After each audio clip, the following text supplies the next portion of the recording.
to everybody on podcast, but we're also doing a documentary today. We're here in Scappoose, Oregon, at the Moose Lodge for Veterans Breakfast, and we're here with Donna-Marie Drucker. Hello. Good morning, everybody. Hi, Donna-Marie. Hey, Brad. How's it going? Good. So we're all part of Together with Veterans, but you went and co-founded, and you're the president of the Oregon Firearm Safety Coalition. Mm-hmm. You have a master's degree in clinical mental health counseling. Yep.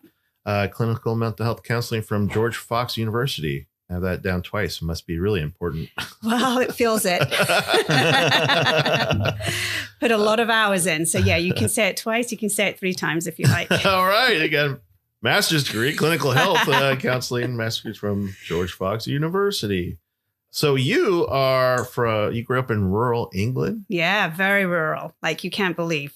And your father is a gunsmith. Yes, my late father, he died just this last January. But yes, he was a gunsmith for many years. He specialized in shotguns. And he was also a combat veteran. No, that's my husband. Your husband's a combat veteran. Husband's a combat veteran, So yeah. your husband's a combat veteran. Your father was a gunsmith, and you start Oregon Firearm Safety Coalition. How does that happen?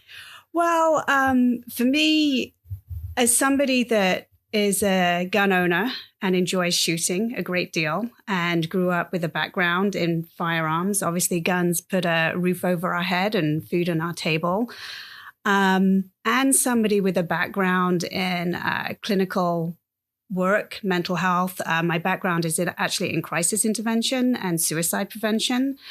And my history is that I'm a survivor of a youth suicide attempt, which if I had actually found my father's handguns, I would have died. Mm-hmm, so, that time and distance, that secure storage was the difference between life and death for me. And I really was concerned when I started to see the numbers of firearm-related suicide in Oregon, and there was this huge gap between, there was people on both sides that wanted to do good work. There was the firearm community that definitely wanted to save lives of their loved ones, and then there was public health and suicide prevention and behavioral health, which I was a part of, that also wanted to prevent firearm-related suicide, but nobody was working together. Mm-hmm. There was like this... On the firearm owner's side, there's this trust issue, like, is suicide prevention just code for gun control? Mm-hmm. Are you trying to take my guns? Or are you trying to support me here? And then on the behavioral health side and public health side, there's like, we want to help folks, but we're not quite sure that we're the trusted messenger. Are we using the right language? How do we connect with these folks? And the work that I was doing sort of took me to both sides of this fence. I really saw that there was this massive gap that needed to be bridged. And I made a lot of recommendations at a state level that we needed some sort of coalition that brought everybody together from both sides of the picture, the gun clubs, the gun ranges, the suicide prevention folks, the public health folks. And after I made the recommendations, I decided to actually start the coalition myself. Then how did you get into Together with Veterans? Together with Veterans, we were running the Firearm Safety Coalition for about 12 months. And I was connecting with a lot of veteran service officers in the area, and Josh Davis, who I'm sure that you'll be interviewing. If later today. Later today. There you go.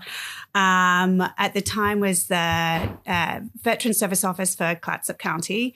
And, a lot of our work, we wanted to connect with veterans. Veterans are avid firearm owners, and they have a much higher rate of suicide than the national average. So yeah, let's talk about that.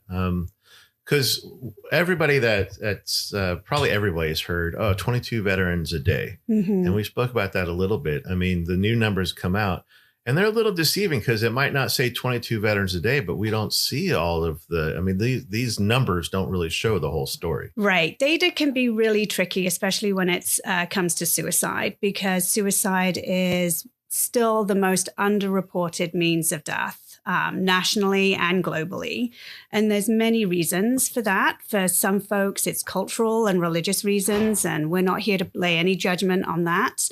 And then there's, we don't always know if a death was a suicide. Do we know if a single person car accident had any intent around it?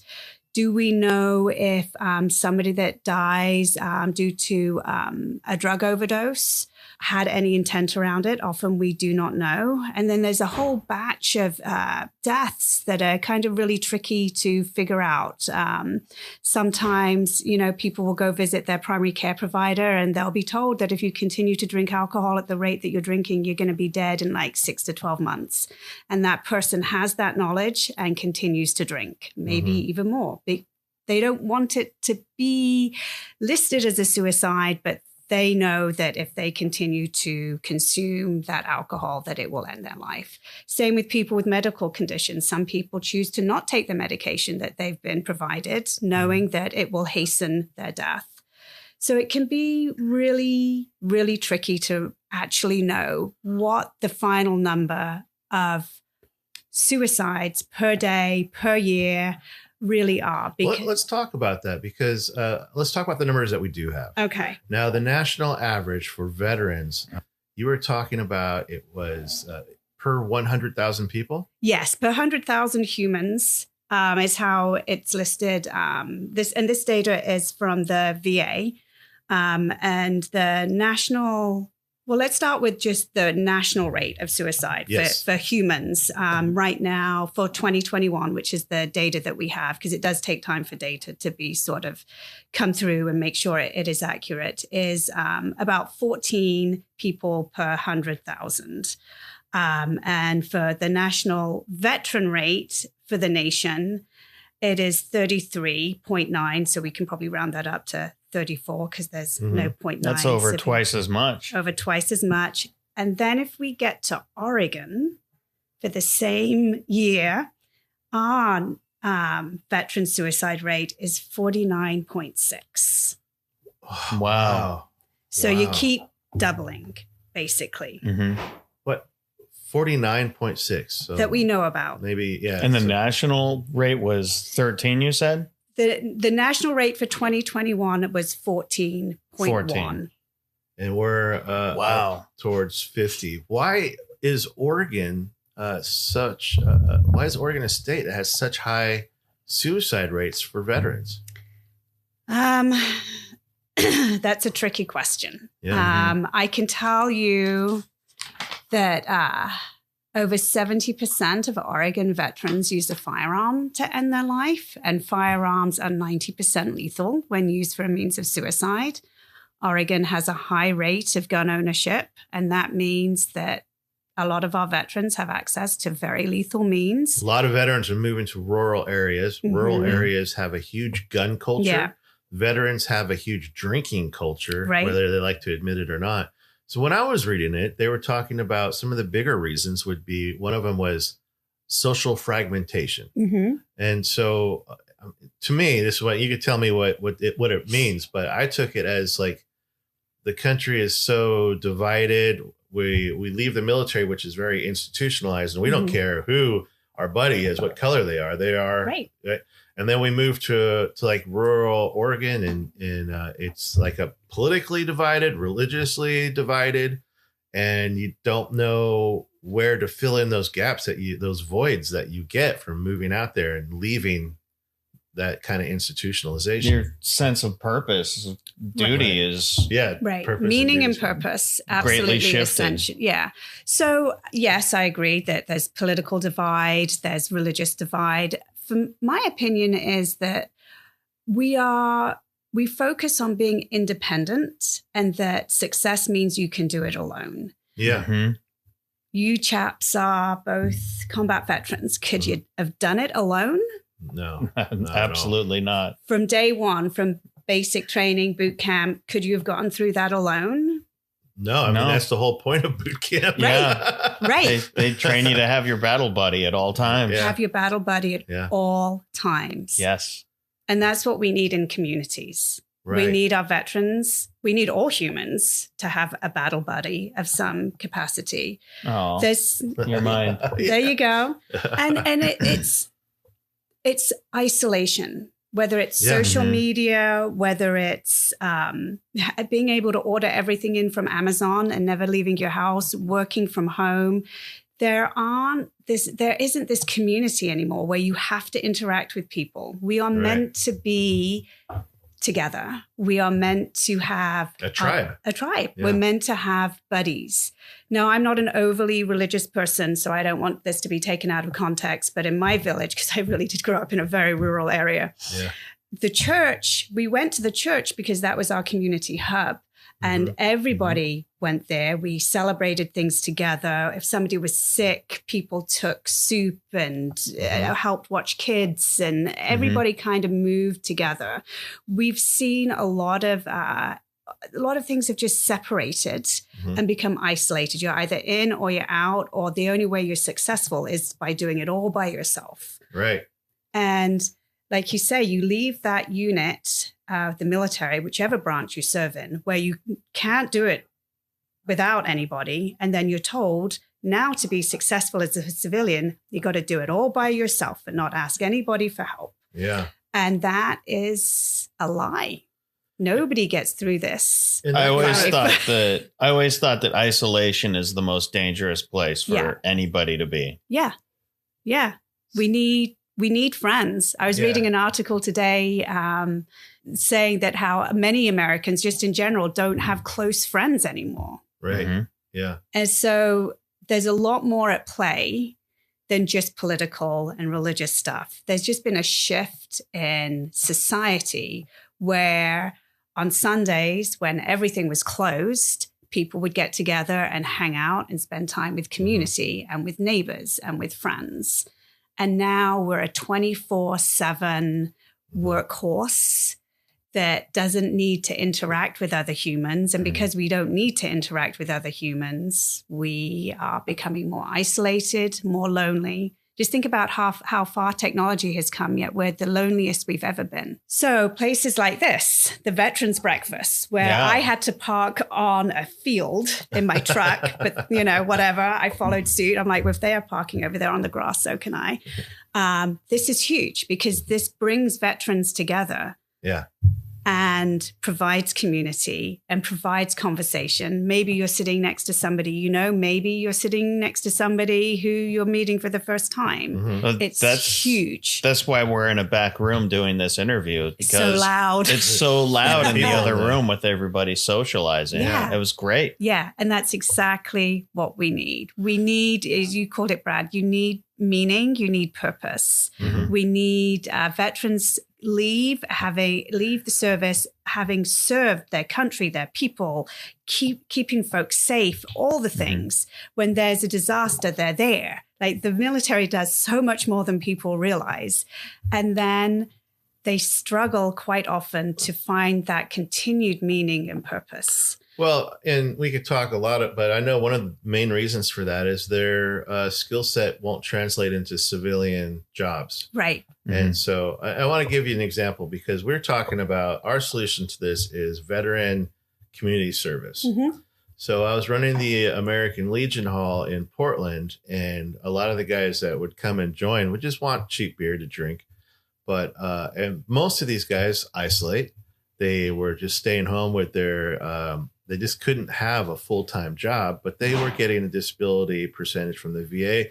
And so they kind of stayed home. So that was a good spot to be for them. But mostly they play video games and drink. And winter, we turned the American Legion Hall into a warming shelter for people on the streets because 3 people had died. And these guys who were just at home and playing video games came in to work that shelter. And they were working 18 hours a day. They were using their skills that they learned in the military. Right. Like our medic was like the doctor of the thing, looking at people's feet and all kinds of stuff that he couldn't do. I mean, when he got back, he couldn't even teach CPR, but he was a medic in Baghdad in the emergency room. Absolutely. No. And again, that's another thing that I hear a lot. And my husband and his friends, because people often think that they'll leave the army and everything. I say the army because most of his buddies were army. Everything's just going to translate. And you're right. Even combat medics that were performing like open heart surgery in the field can. But they're okay. So that's medical. So I'm infantry. And what's my skill? You get out, you're going to become a security guard, or you can buff a floor really well. So you can go and do that. Always. But what that showed me when we did that homeless shelter for like 3 weeks, it really just blew me away that like we have an untapped resource in our community that we're not doing anything with. We're wasting it, in fact. But we can do something about it. That's why I want to talk to lawmakers. It's like we have to give. So a couple more reasons for veteran suicide. We had the social fragmentation, the loss of social capital. Yeah. That's like the loss of identity. Yeah. Like when I couldn't be Sergeant Davis anymore, I didn't know what the heck I was going to do. And it did lead down that road to suicide. They're living out rural. There's no way to get to a VA hospital. Like, oh, yeah. we live in Astoria. They have a clinic. They're like, oh, there's community choice, but the clinics can decide whether or not they want to take the VA insurance, and a lot of them don't. And so you end up having to drive 2 hours to Astoria, then 2 hours back. And that's just a huge obstacle. Absolutely. Again, the gun culture out there in rural areas. I mean, so it all adds up, and you can see kind of why. Do you think that veterans working in the community it'll benefit the veterans, but also the community? Oh, absolutely. So a number of years ago, there was a group that started The Mission Continues. And that was the first project that I'd seen where I was like, oh, that's getting veterans. The mission continues, like checking all the boxes. And that was also launched by combat folks that realized that their buddies were having a hard time, like finding that meaning and purpose again. So it's community-based work. And I just thought that was such an awesome sort of template for something. Let's get veterans doing what they do best, continuing to serve their community because they're going to want to. They have tons of skills and resources. Why we signed up in the first place. Right? And there's so much that our communities need.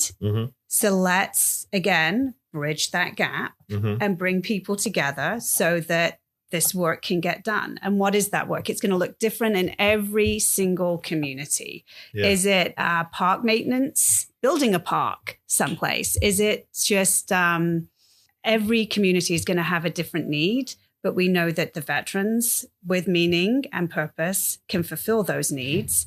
And then you develop community, you develop meaning, you develop purpose. I had hoped that the Mission Continues would have exploded in a bigger way. I believe that we do have a chapter in Oregon, and I think that they're doing great work. And I think that that is just a starting point to develop something else that could be more utilized in all communities. And I don't know, you're talking about lawmakers and stuff like that. Yeah, all of it. I don't know. I don't know exactly how to develop all of that, but I know that when you get a group of veterans together and give them something to do, it's friggin' awesome. And it helps. One of our stops we're going to be making is in Pendleton, where the VFW there and the veterans that work there are erecting a veterans, not a memorial, but a monument. And I asked them if there's a way that we could help. And they said, we're pretty much done. But yeah, there's always going to be looking for the next project because veterans will get it done. They're ready for it. Talk about together with veterans. So is it working? Is it working? Are we bringing so hard? What we're talking about, so hard to quantify your successes. We can put like the statistics of all the bad news together, but it is together with veterans working. So here's the tricky thing. And I talk about this with my colleagues that work in suicide prevention all the time. We don't know about the lives that we save. We just don't. We only review, sadly, death data. So is it working? I believe it is working. Are we going to eradicate suicide? Probably not. Just in general, suicide has been a part of human culture since humans had conscious thoughts. The ways it's working is that it is starting these conversations, Mhm. right? We did start a second together with veterans in Oregon. We did. And we started. helped them get started. We help them get started. There's Together with Veterans is national. So there's chapters all over the country. And I think any time that you bring a group of veterans together to figure out how to solve something, that in itself is a success. Because together, even though I launched Together with Veterans, we have the first Together with Veterans in Oregon, we have a veteran steering committee. Mm-hmm. Mm-hmm. So even though I may say, hey, have you looked at this or thought about this? Veterans like yourselves bring ideas to the table, and then we figure out how to fund them and make them happen. Mm-hmm. So in my opinion, letting veterans lead the way is a huge success, because when you have folks, and it's same with the firearms community and stuff, when you have people that aren't part of the community trying to make decisions or coming up with ideas, it's wonderful. People are trying really hard to do amazing work. But when you let the community itself lead, then you start to see real success. Mm-hmm. So yes, I do think in that way we are very successful. Across the country, all the Together with Veterans is successful because they're bringing together veterans. They're working to solve the problems they're looking at it from a different angle. Like this documentary is suicide prevention because we're talking about it. You're going places, you're having conversations with people. Yep. A lot of folks focus on suicide prevention training, which is great. We've been doing that for decades and the numbers continue to go up. Now, without it, what would the numbers be? Right. They could be double, triple what we're seeing today. So again, because we don't see the lives that we save, it's hard to sort of say X is the answer. Mm-hmm. But I believe that when we bring veterans together to do creative work like this, that this is a success. And the fact that it's going to lead to something like developing community service projects for veterans, huge success. Mm-hmm. All of those things are going to save lives. This documentary will save lives. It's just we're not going to know about it. Yeah, and that's completely okay as long as we're working in that way. Right. It's kind of like the work that you don't get thanked for. Mm-hmm. But what would it look like if nobody was doing this work? I shudder to think what the numbers would be if all the efforts from the VA, the ODVA, all the veteran service officers, all the VFWs, American Legions, Elk Lodges, all the people that are working to prevent suicide weren't doing that work. I couldn't imagine. So the numbers aren't pretty, but I do think that a lot of the work that we're doing is saving lives, and the work that you're doing will save more lives. That's huge, and that's amazing. I have one more question. I probably have two more questions. That's okay. You go for it. But one of the questions, talking about the documentary, and we talk a lot about veterans, but we have we want to have a message to civilians as well. And at the end of the documentary, we really want to have an ask. And I think that is, as far as veterans, like get involved in your communities, join groups like this, make those bonds again. Mm-hmm. But what do you believe our message could be or should be to civilians who watch this documentary? Sorry, that's not on the list of questions. No, that's not on the list. No, that's okay. I'm just trying to think, I mean, a lot has changed. There used to be, people would be nervous to hire veterans because, PTSD, what does that mean? I feel like attitudes around that have shifted dramatically. Mm-hmm. I don't think that that's something that we have to deal with on the scale that we were dealing with. I would say to regular civilians, to schools, to Girl Scouts, to Boy Scouts, go to your VFWs, go to your American Legions, ask for veterans to help you with things. There's so many things that veterans 100%. Could be doing. Yeah. And again, like that untapped resource. If you have a community project, a garden that wants to be developed or benches that want to be built or birdhouses, whatever it is, I would seek out your veterans. Mm-hmm. The other thing is that I would say to people thinking about my husband, you would never know that my husband was a veteran or a combat veteran or know where he had deployed. People just don't. Not all veterans talk about it.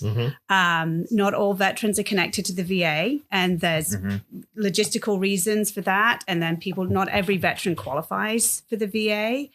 So I think also being more curious about humans and asking about service and not making assumptions about people.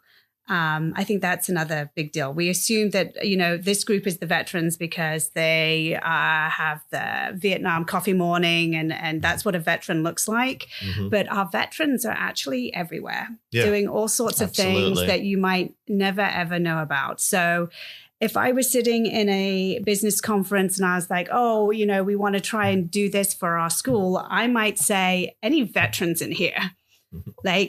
Because you could be sitting next to somebody that has 20 years combat experience that you have no idea about. Yeah. And then that person may have all these contacts that can help do all these things. And I just think our veteran community is an untapped resource. I do too. Completely believe that. I mean, I've seen it and it's amazing. You've been so great. Your breakfast is right here off camera. And you can edit off some of the babble, right? And put it together. And you're looking at the breakfast like, I really want to eat, but you're so nice to answer the questions. The last question. Go for it.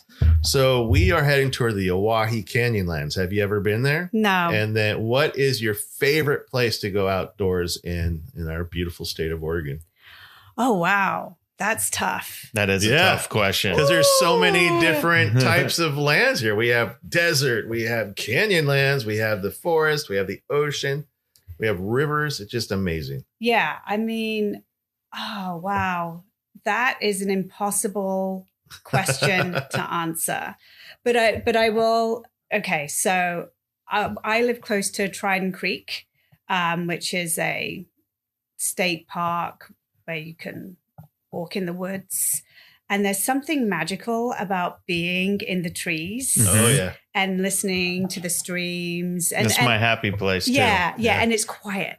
Yeah, we just walked through old growth yesterday. And it was like, wow. Yeah. Wow. And next to a stream. Yeah. Oh, man. So that sort of, it makes me feel, so again, I'm from England. I grew up with, tales of pixies and fairies and, from my culture and background,